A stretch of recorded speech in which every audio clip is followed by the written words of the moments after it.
Hello everyone, Daniel Kerr here. I'm in my glass shop right now, and I shared the space with some other people, right? What I'm going to be doing is showing you guys how I make my eyeballs. In short, what I do is I take a piece of handle, a small amount of tubing, and I take some white. I use NCC white or Star White. It works good for me. I've worked with some others that are good and some that are bad. Anyway, I'm going to coat the whole tip. I'm going to blow into it a little bit just to even it out, but I'm not going to blow it out. And then I'm going to just heat it up. And I'm going to take a piece of cobalt. Now I'm making a blue eye because I have blue eyes. If you want to make a brown eye, do a transparent brown and some brown striking frit, maybe amber purple or something. But here's what I'm going to do, right? So once I have this coated with white, I'm going to take this cobalt rod, which is filthy, and I'm going to splat, melt a good bit there. When it's hanging off, right, I'm going to dip it in my marble mold into some blue moon frit that I'm going to have in here, just a pinch, right? And I'm going to pull it out, and I'm going to melt it in, and then I'm going to push it in there again, melt it in. I don't want that frit on the white. I just want it on the piece of cobalt that is sticking out, right? When I get all that fret on there, that gives it some texture, right? Blue moon's a nice striking blue color. I don't even know if blue colors do strike, but it definitely changes color with temperature. So then I'm going to shrink that in. I'm going to blow it out just a tiny little bit, and I'm going to expand that piece of cobalt. And then I'm going to take a piece of black, and I'm just going to dot it. Just a dot, okay? You need a decent amount of cobalt. You need less white than you think you need, right? But in the end, you're definitely going to need less black than you think you need. I mean a tiny little piece, because that's going to be your pupil. You want it to be centered perfectly, and when that shrinks in, it's going to kind of, we're going to put a lens on it, okay? If you look at a human eye, somebody looks to the side, you'll see that it's mostly clear. So once we get that in, I'm going to heat that up, shrink it in, right, with that black on it. Then I'm going to take my paddle, and I'm going to press it in until it just passes the cobalt that's on there, and I'm going to flatten it up. Then I'm going to take a wad of clear, and I'm going to mash it on there. You need more clear than you think you need. Plus, you can take away clear nicely. If you add clear, there's, sometimes you get that fracture line or that, I guess, cleavage line or something where the two pieces of glass come together. We don't want that. So add a lot more clear than you think and cover that whole iris and pupil.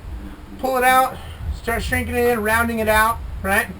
And when you get to the point, you might not want to pull off some clear. That's fine, but just make, you'll see that this eye is going to be beautiful, all right? And this is my augmented method that people actually use when they're torch working glass eyes. Okay, so watch this vid, and everybody have a good day.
So now I have an eye made.